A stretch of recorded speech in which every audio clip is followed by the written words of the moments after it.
They said no one could survive the brutal winter in Dust Rock Canyon, let alone fall in love there.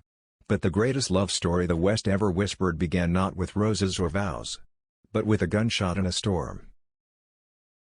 The wind howled across the open plains as Eliza Harper clutched the reins, her horse stumbling through knee-high snow.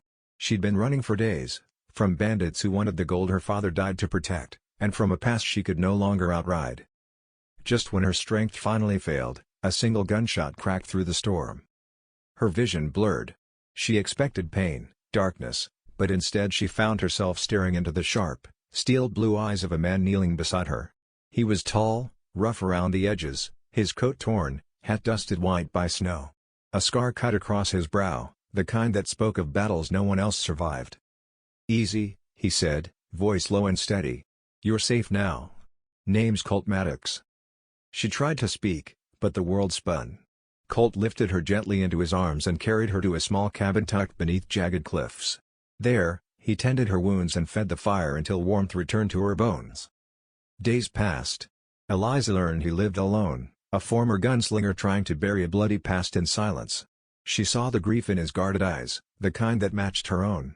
She told him about the gold, the danger following her, and instead of turning away, he loaded his revolver.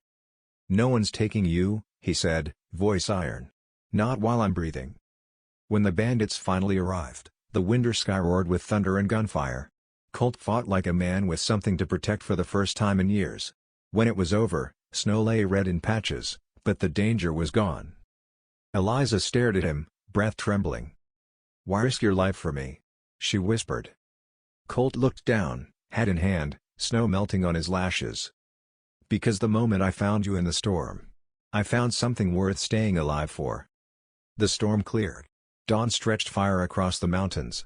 And in that forgotten corner of the West, the untold love story that changed everything began, not in peace, but in battle, forged in fear and found in hope.